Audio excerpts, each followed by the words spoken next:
Namaskara and welcome to BIC Talks, a podcast by Bangalore International Centre, bringing you conversations that move, inform, and encourage discourse. I don't know how many of you watch old Hindi films. I was a great fan of Utpal Dutt. Utpal Dutt acted in a film called Bahurani, in which the prospective bridegroom was to be asked lots of questions. I'll translate for those who don't know Hindi. And he was asked, Agar Himalaya na hota, to kya hota? If the Himalaya didn't exist, what would happen? And the correct answer was, Agar Himalaya na hota, to Hindustan mein barish nahi hoti, aur hamara desh Registan hota. If the Himalaya didn't exist, India would be a desert because the clouds would go off to the Tibetan Plateau. The Tibetan Plateau is in the rain shadow of North India. We don't like admitting it, but it is. And one of the reasons is that the Himalayas are rising at the rate of half a centimeter a year. Climate change and the Anthropocene. Both terms are commonplace, but their consequences are contested as their origins continue to be studied. Nobel Laureate Paul Crutzen's idea that humans came to exert a force for change in the Earth's ecology from the late 18th century nearly conflated the onset of the Industrial Revolution in England with the start of the Anthropocene. Other dates have been proposed. The latter is about much more than the increased emission of greenhouse gases, but these remain a key feature of these changes that may be altering the material flows that sustain human civilizations. To a student of history, the issue of origins cannot be separated from when, where, and how the pace, scope, and nature of environmental transformation underwent epochal shift. A peace among nations and between people requires a peace with the fabric of life. History has no silver bullet solutions, but is vital to know how we came to this crossroads. This talk by historian and author Professor Mahesh Rangarajan was part of the Let's Talk Climate Change series presented by Azim Premji University in late October 2022. And now, over to Professor Rangarajan. I firstly want to acknowledge it's a great honor and privilege to be here at the Bangalore International Centre. Both Azim Premji University and Bangalore International Centre be complimented for having taken the initiative for this series on talking climate change. Often in today's public debate, the ones which happen outside the social media, we all love the social media, but it tends to reduce things to whether you're for or against something. So do you really think the climate is changing or not? Are you a climate change denier or are you an alarmist? That would how it would get framed. But I think aside from that and away from that, there is a very important set of public debates happening across the world. These have been overshadowed by events of the last few years. One of the big debates, and it's very important, we are meeting in the year 2022, is that in the last half century or so, the issue of how we make peace with nature has come to be very significant, perhaps as significant as the question of how we make peace among people. The 20th century ended only about 2 decades ago. There were many things about the 20th century we know, but one of the sad facts of the 20th century is that 200 million people lost their lives in wars, revolutions, civil wars, and armed conflicts. By 1945, it was evident that the League of Nations had failed to maintain the peace. And if you recall, the United Nations was founded to banish forever the scourge of war and to try to get the nations of the world, where they differed, and they often do, to try to negotiate. In 1972, something as important as the founding conference of the UN took place, from my viewpoint, which was the first international conference of the human environment. And it took place in a remarkable city, Stockholm, one of the few great European cities spared the ravages of the 30 Years' crisis, which included the wars we know as the First and the Second World War. Stockholm was a very important moment. There were only 2 heads of government in Stockholm. Olof Palme, who would tragically be assassinated some years later. The Prime Minister of Sweden was there, but he had to be. And the only other head of government who bothered to turn up was the Prime Minister of India, Mrs. Indira Gandhi. Now, you're all aware of the significance of the various conferences of the human environment which have been held since then.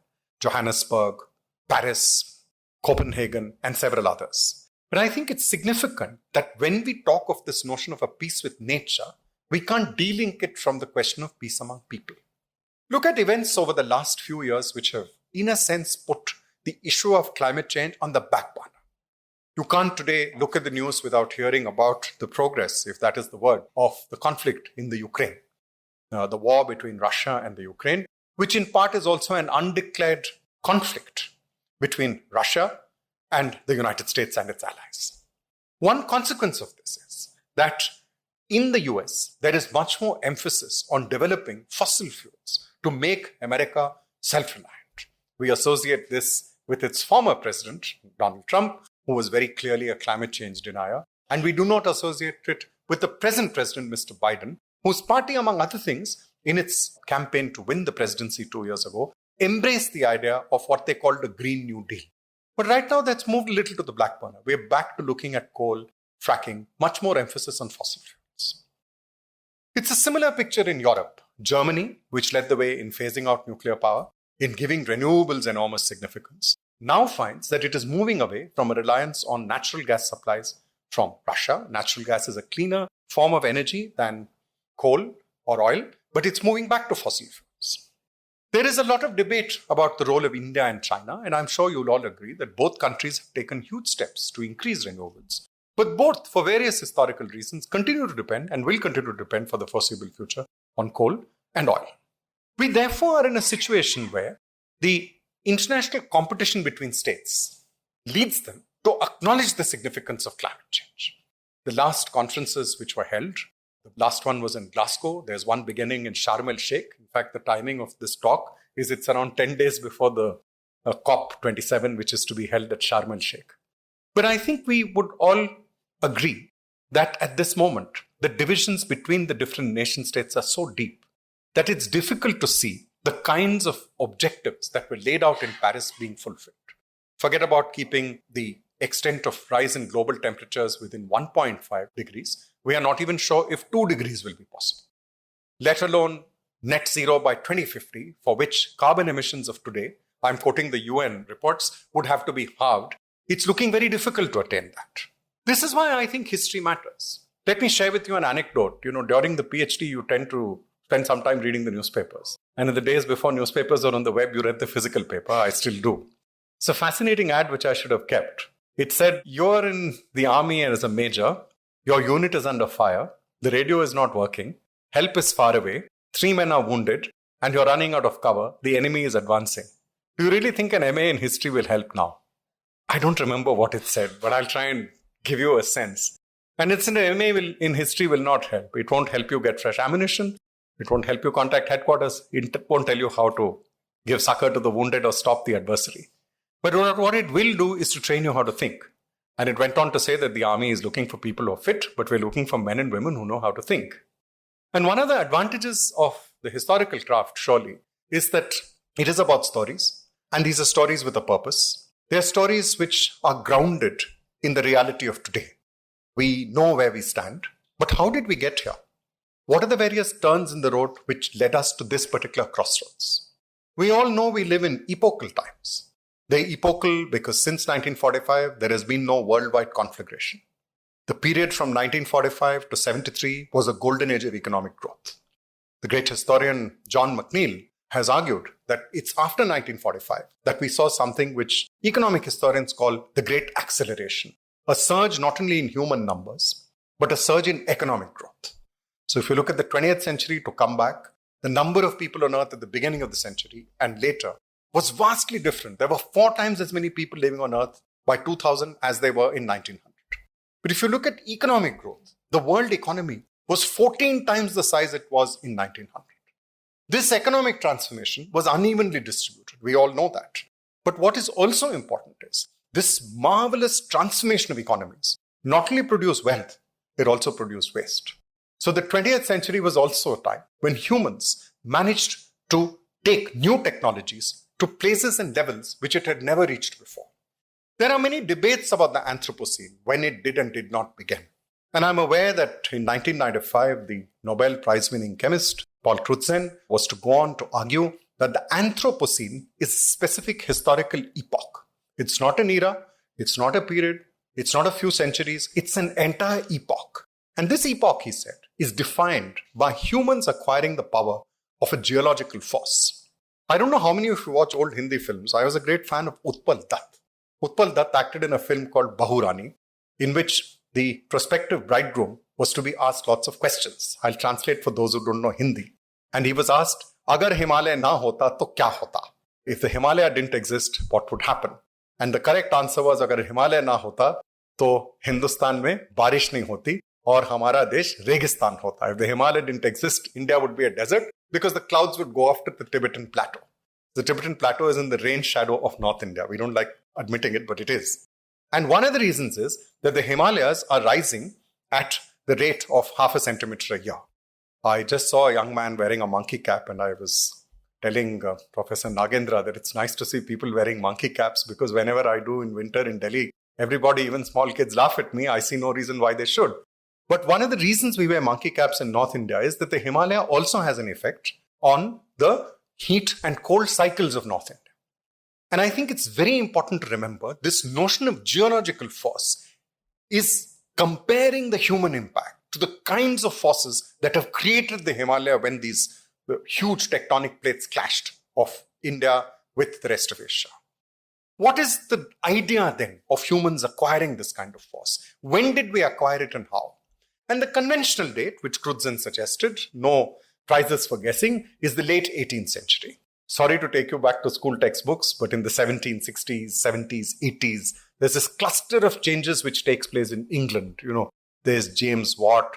There's a range of changes, the application of steam and the mining of underground coal to unlock the energy in that coal would transform England within a space of 70, 80 years into something which China is today, the workshop of the world.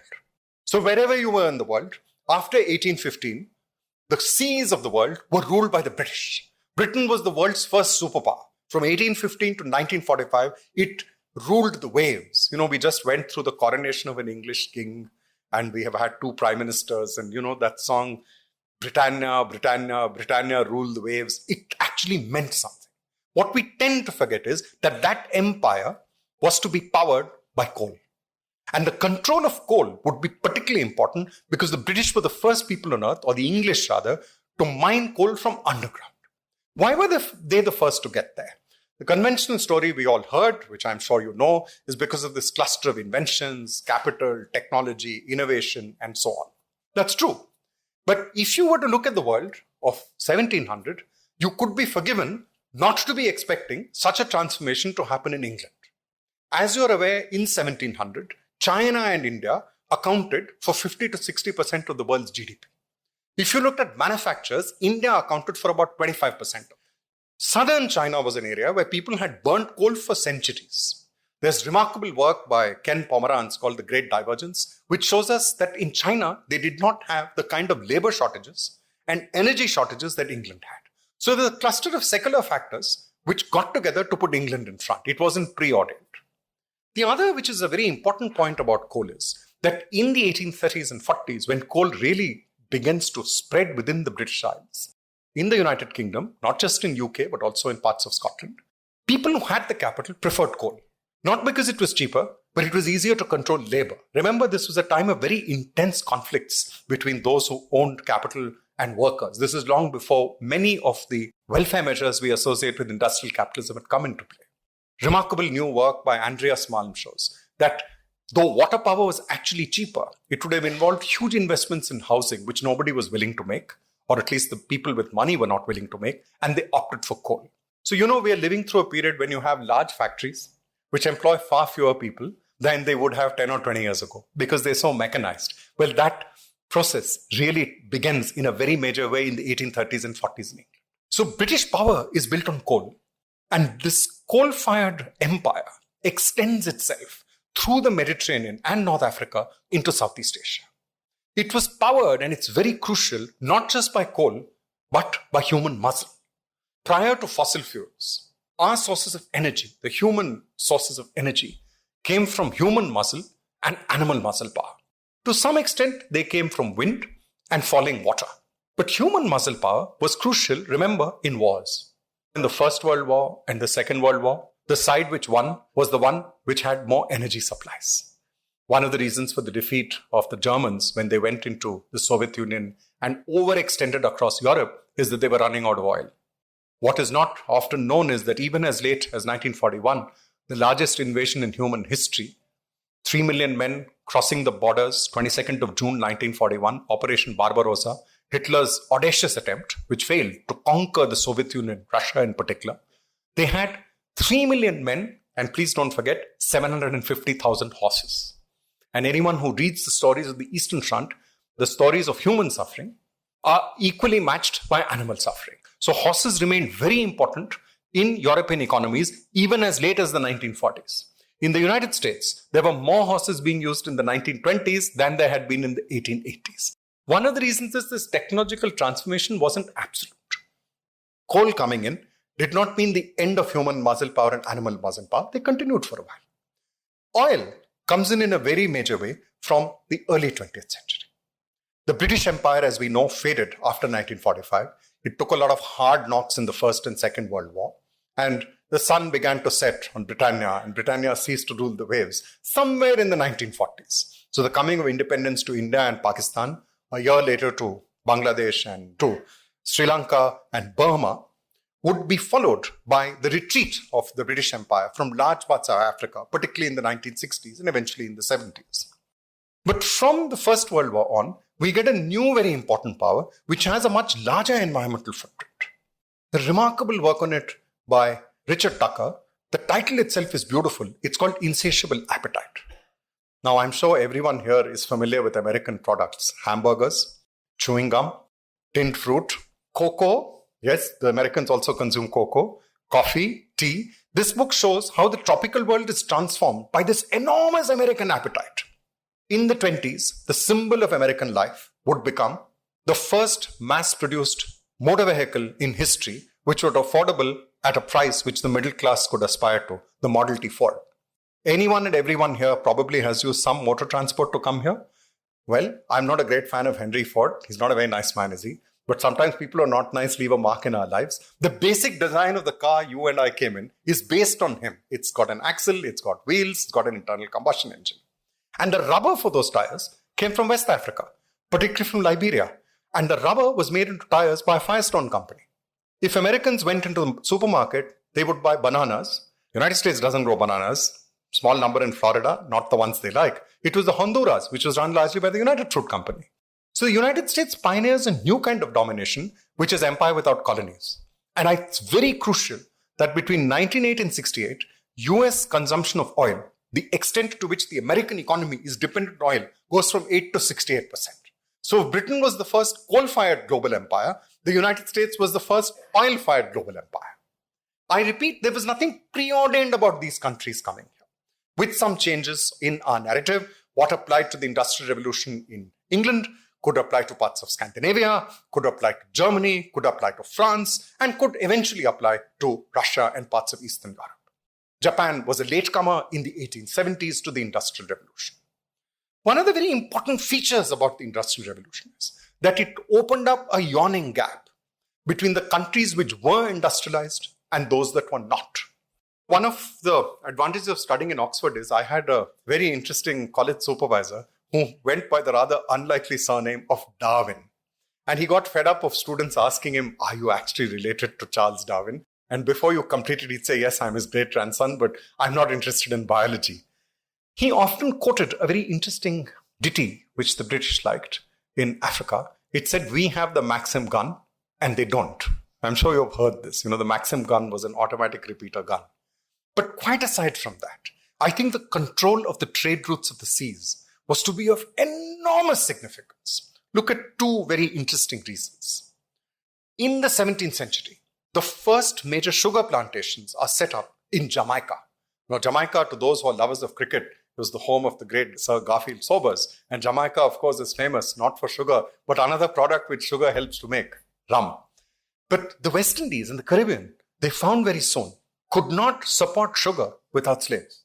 And in this period, you start the beginnings of a vast slave trade from West Africa, which involves 9 to 10 million people being shipped from West Africa to the Americas. Initially the Caribbean, then parts of Latin America, and you got it, the southern United States, which was importing slaves till as late as the 1800s. All those wonderful cotton mills of Manchester and Lancashire.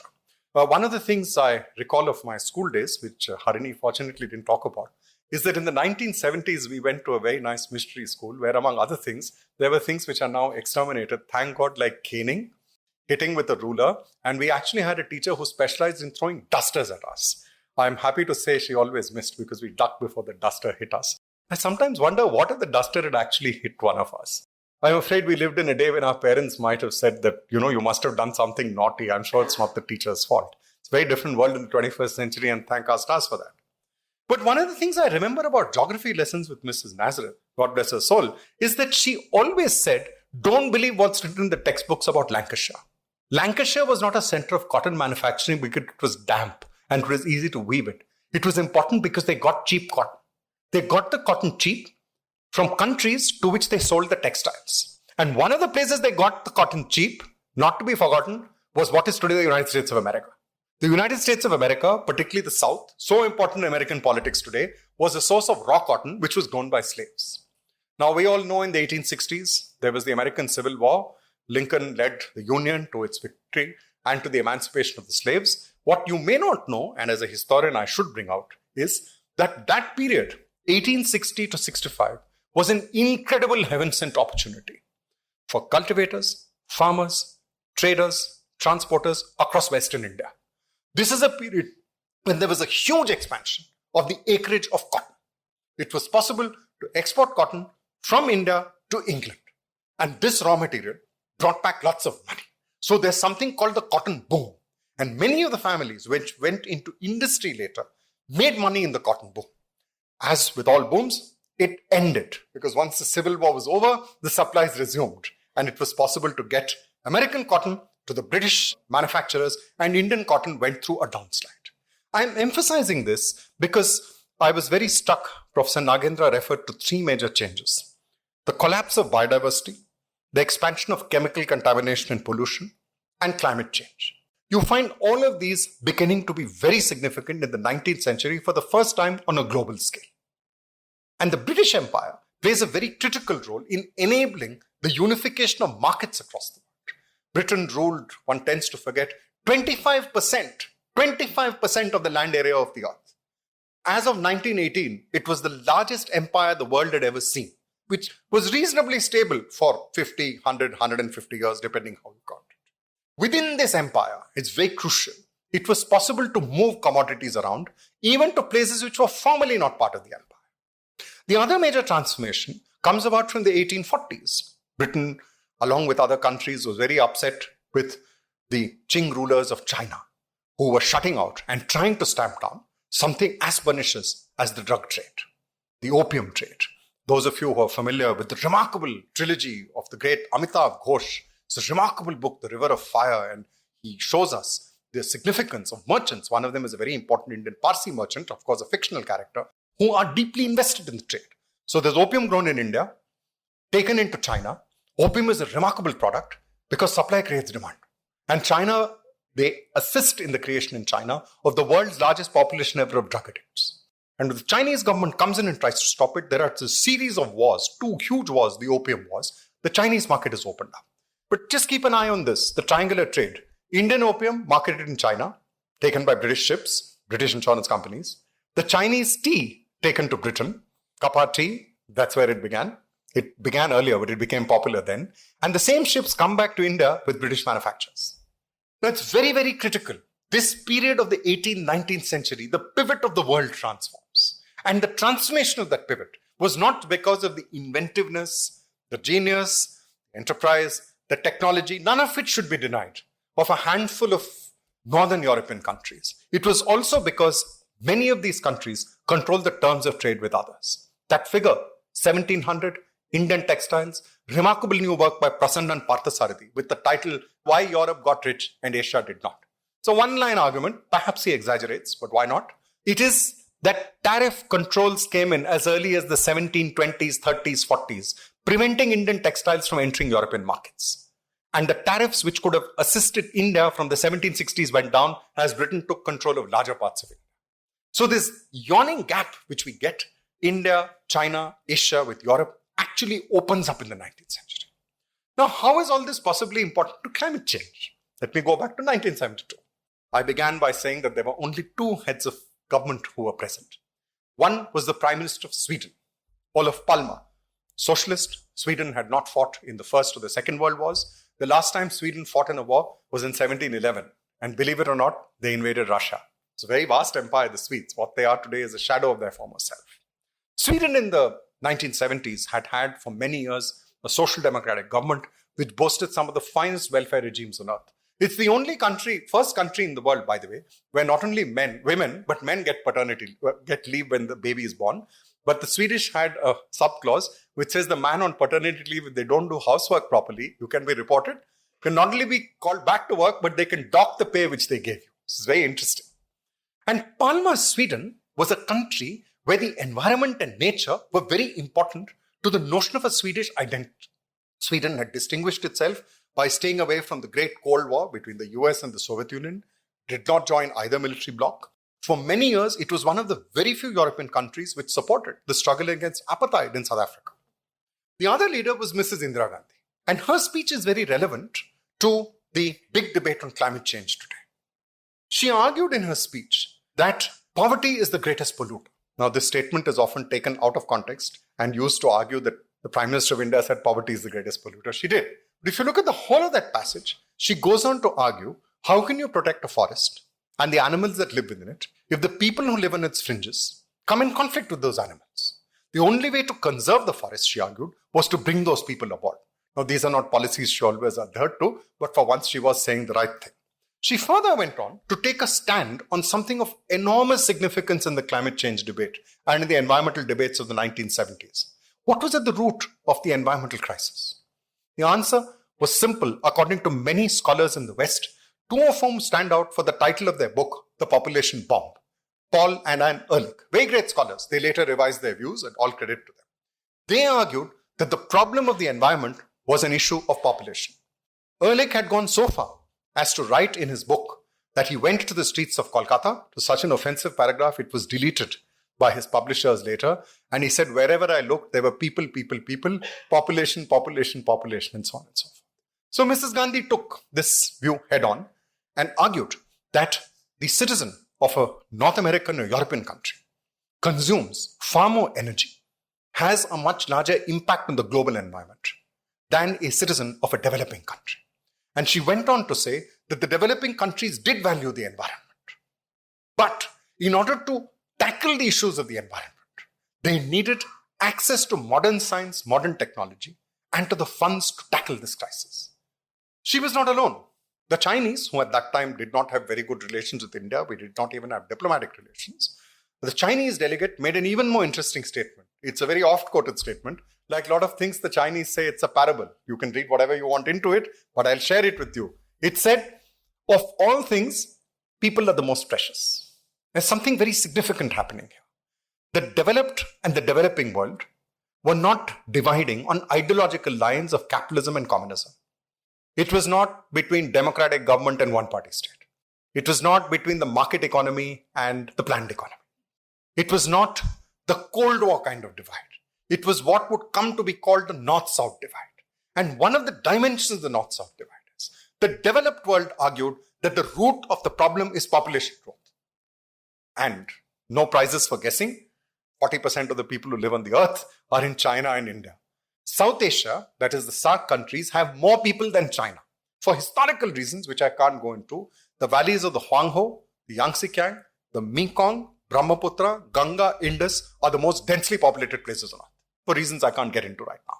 But what it ignored is that the environmental footprint of a human being depends on who they are, where they are, and what they do.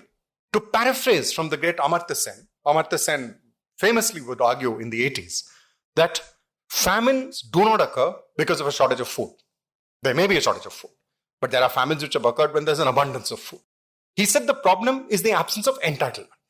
And he presented, remarkably shown in the great Bangla film, which I urge all of you to see, at least the opening sequences, they're very difficult to watch, Akal Shandhaner, The Sound of Famine, which shows a beautiful Bengal countryside, butterflies flitting around, a bumper harvest and people starving to death because they didn't have the money to get to the food. Also, the food was shipped off for the war effort. And there were traders who were making money, and it was British policy. But to come back, the environmental footprint of different human beings is uneven, and of different states is uneven. And one of the great changes of the 20th century, which we're all aware of, I referred to the end of the British Empire, is the number of nation states on Earth went up. In the 20th century, the number of people on Earth went up fourfold. But the Earth is a unified ecological system. It's not a unified political system. Everybody anywhere on Earth lives within something called a nation state. Or you live in an area claimed by more than one nation state. Or you live inside a nation state among a group of people who want to be another nation state. I can go on and on. But the world, at least the terrestrial area, the land surface, that 30%, is divided into nation states. There are 4 times as many nation states today as in 2014. But they're unequal. They're unequal in their economic size. In 1945, when the Second World War ended, the United States accounted for 40 to 45% of the gross world product. It had emerged largely unscathed through the Second World War. The only part of the United States which suffered direct assault, as we all know, was Pearl Harbor, 7 December 1941. Philippines, which was effectively a protectorate of the United States, though nominally independent. By contrast, Europe was ravaged. Much of the Soviet Union was ravaged, 27 million dead. China was ravaged, 14 million dead. We don't think about it, but Indians, 2.5 million fought in the war, 2.2 million to be precise. By the way, 3,000 elephants also served in the Allied forces in East Asia under the command of the redoubtable Lord Mountbatten, though it's not in his memoirs. Remember, those animals are still important. But I think at the end of the Second World War, the United States stood at the pinnacle of its power. It was challenged, but it was economically enormously significant. 30 years ago, we went through another moment, the end of the so-called Cold War. I say so-called because during the Cold War, there was no direct armed conflict in Europe and North America and some parts of the alliance areas such as Japan, Australia, New Zealand. In the rest of the world, there were many wars. There are various estimates in the Cold War of how many people died. But at the end of the Cold War, when the Soviet Union collapsed, China got caught up in the Tiananmen Square in the systemic crisis. It looked like one side had won. It was clear who lost, but nobody was very clear who won. And I am very struck that it's around the time of the end of the Cold War that environmental consciousness came back with a new surge. There was a great environmental awakening across the world in the late 1960s. There was concern about ecocide in Vietnam. There was concern across the world about population growth. There was concern about chemical contamination. The Stockholm Conference, even though it did not bring many heads of state, it brought many ministers together. It led to the creation of the UN Environment Program. In much of the developing world, there were new kinds of assertions. In India, there was the Chipko Andolan. There was a very important movement which was brewing in southern India, which would culminate in the struggle to save Silent Valley. There were counterparts in many other countries. But in the late 1980s and early 90s, a new kind of concern emerged. And I think it's very important to remember this, that the insights of the sciences, which had been growing in the post-war period, actually acquired planetary voice and forum. They were not new. They were earlier voices. There's the remarkable work in 1962 of Rachel Carson, Silent Spring, where she talked about the petrochemical revolution and argued that technology was largely linear. It was trying to solve problems by taking them apart. It was not looking at its own implications. She famously argued that it would be a tragedy if a mindless chemical technology, which was unleashed on a few insects, would end up pitting us against the earth itself. It's a remarkable phrase of hers, and every student who reads it comes back and say, I didn't know scientists could write so well. And of course, you say she's a rare teacher of both the world of the sciences and the literary crafts and arts. It was Barry Commoner in the early 70s who argued, again, that technology tended to be reductionist, and he argued from a holistic view. I think by the end of the 80s, there was enough evidence coming together, which led to the UN Framework on Climate Change, 1994. Note the date, a year before Paul Crutzen, 1995. So we are today in a period when there has been almost 3 decades of debate on the question of climate change. And the question of climate change cannot be regarded as separate from the larger question of the Anthropocene. The Anthropocene, just to go back, is a time when humans acquire the power of a geological force to transform the life systems of the earth. I want to emphasize this a little carefully. We're not talking about the survival of the planet.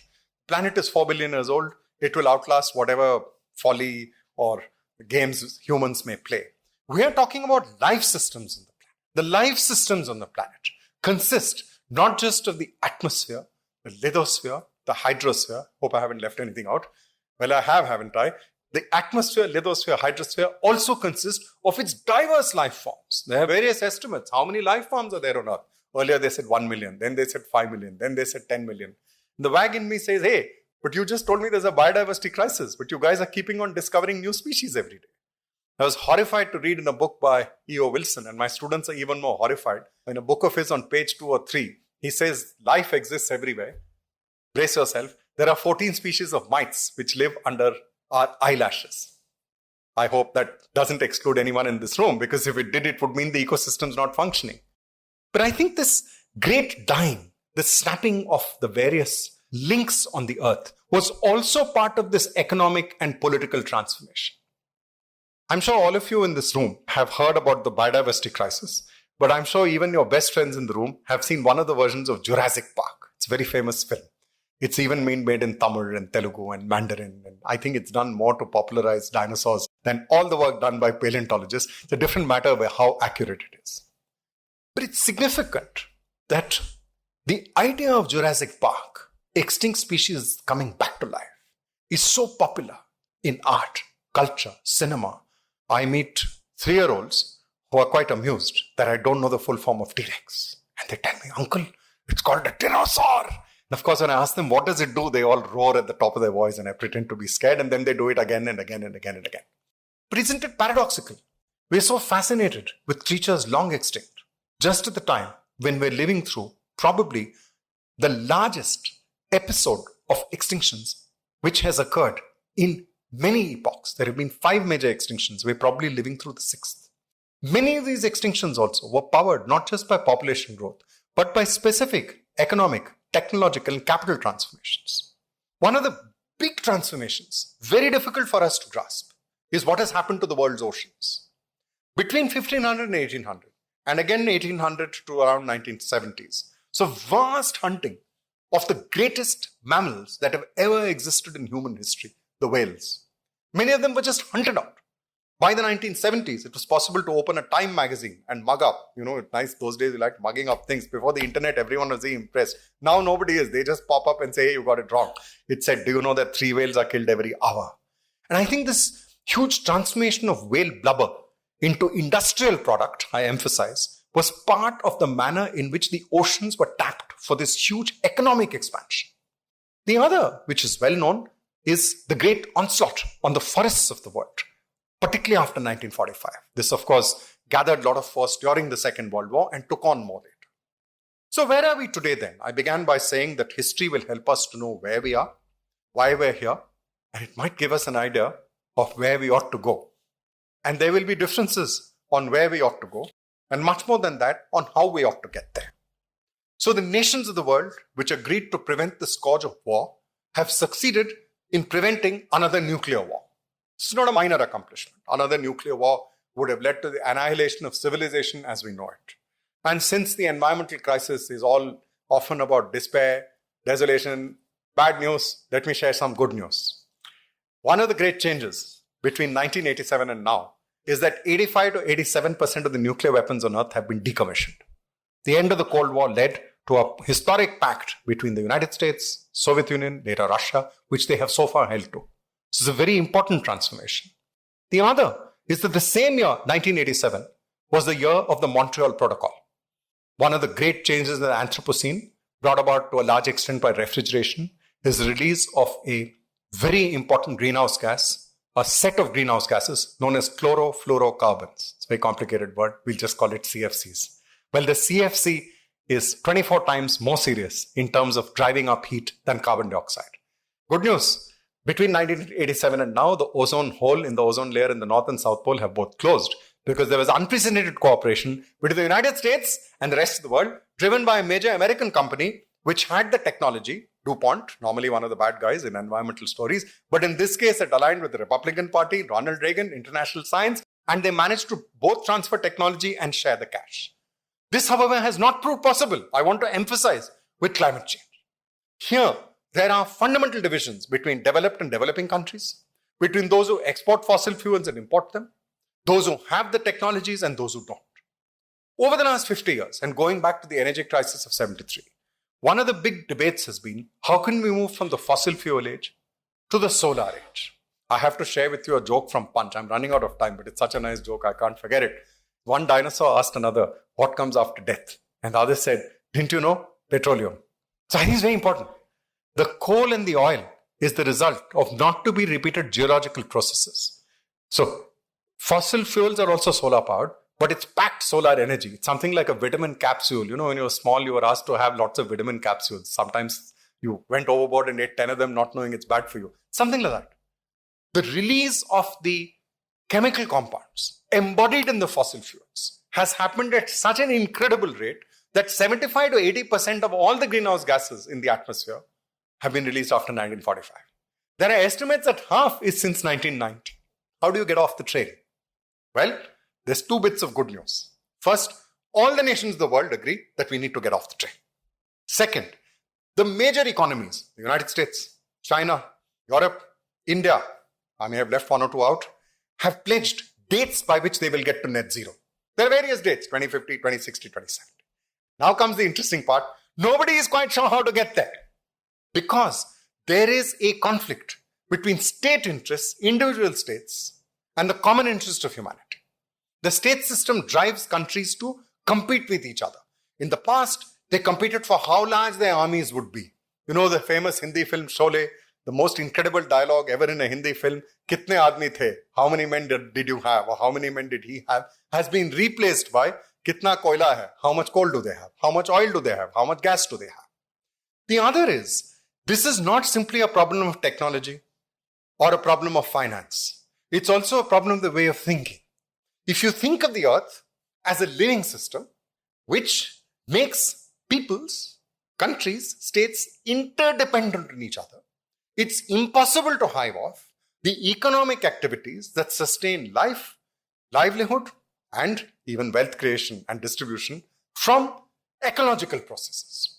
Think of the last few months. Think of the floods in Bengaluru, the enormous glacial burst in Pakistan, the dry spells in Russia, Ukraine, and parts of the American Midwest, the unseasonal, sharp, heavy rains which have devastated crops for the third year in a row in parts of Maharashtra and the first time in many years in parts of North India.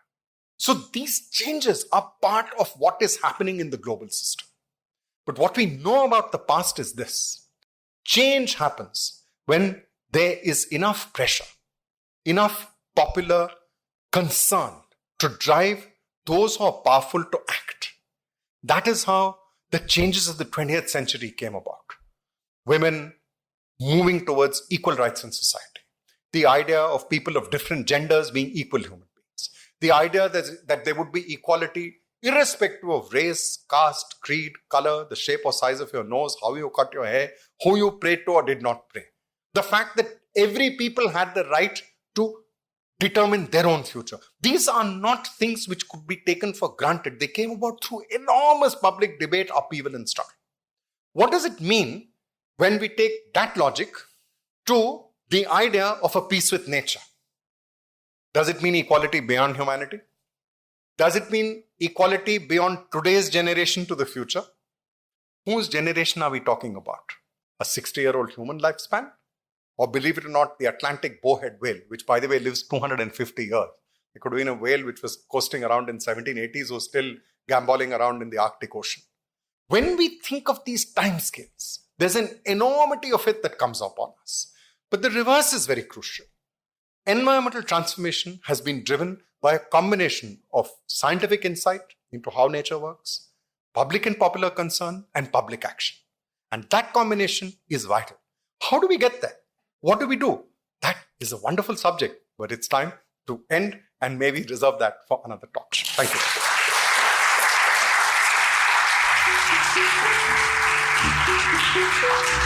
Thank you for staying on for the full conversation. If you liked what you heard, please share it with family and friends. You can also leave us a review on iTunes or Apple Podcasts.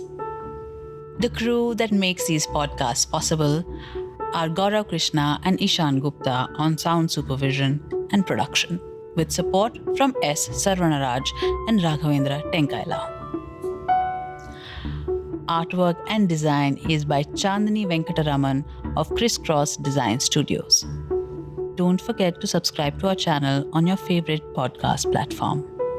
It can also be accessed on our website, bangaloreinternationalcentre.org. Do follow us on Instagram, Facebook, and Twitter to get regular updates on our programming.